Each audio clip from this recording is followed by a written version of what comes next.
Historically speaking, people are a sucker for sad songs and sad movies, and, well, I would say that this song is probably one of the sadder of your songs.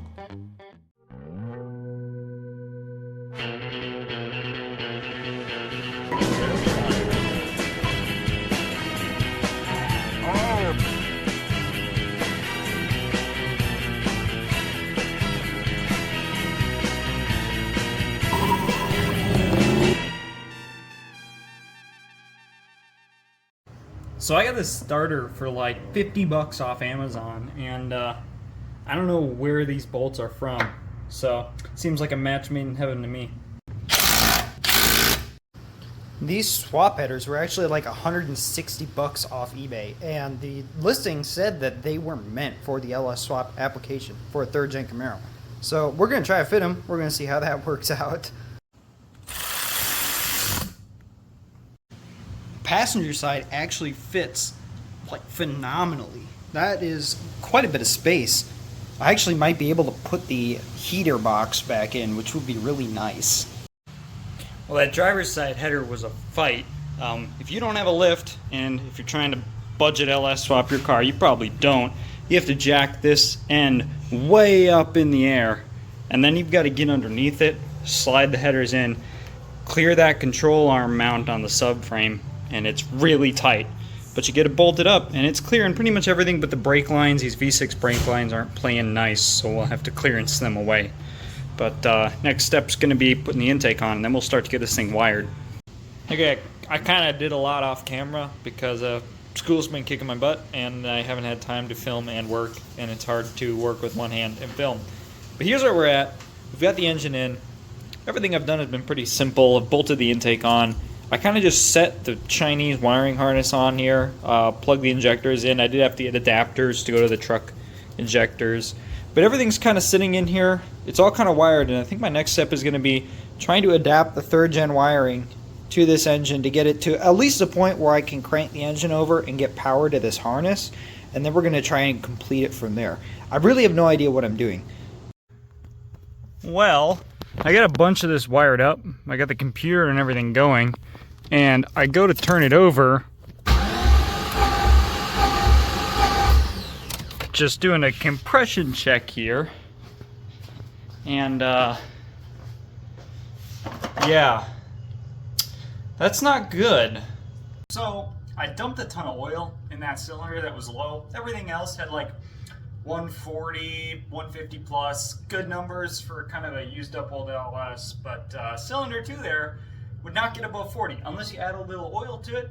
Bumps right back up to where it should be, dies off. So what you can kind of gather from that is bad piston rings. And I don't feel like putting rings in a junkyard 4.8 because I don't have any LS parts lying around. I'd have to find them secondhand or buy them new. And it's just not worth putting a couple $100 into a couple $100 junkyard motor. So our next task is to find a new engine. So if you're one of the 5 people that watch me prep and drop this motor in the car, congratulations, you get to watch me take it all back out and find a new motor on Facebook Marketplace. Alright gang, I went ahead and cried a little bit and then took this motor apart, and we've got it ready to pull. I've got a 6.0 in a junkyard that I found, 200,000 miles, a bit of a gamble, but we can hear it run and compression test it before we pull it. So the plan is actually to kind of upgrade. So this is kind of a little bit of a blessing in disguise, I guess we could think of it as. But first this 4.8's got to come out, and then we've got to replace everything we just did around the 6.0 block.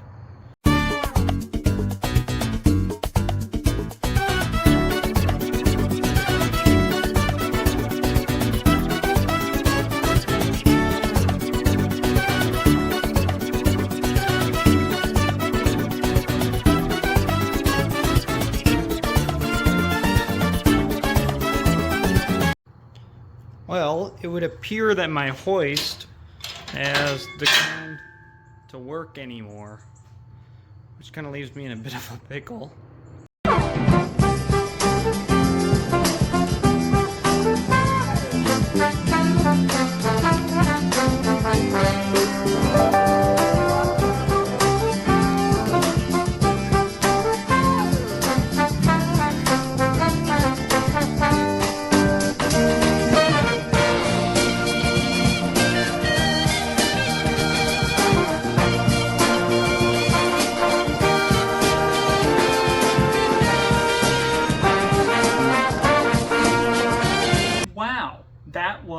painful. Now we get to undo everything we did in the first video. Tons of fun.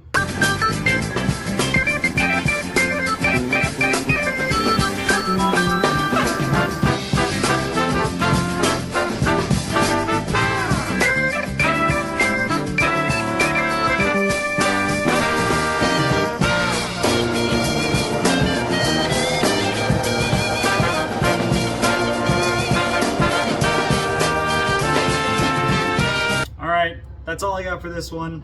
Next one, we're going to be picking up that Junkyard 6.0, and we're going to be trying to, on a college kid time frame, on a college kid budget, complete this project with a 200,000 mile junkyard motor. So if you still have any faith in my ability to complete this project, that's your fault, but then you'll look forward to this next video.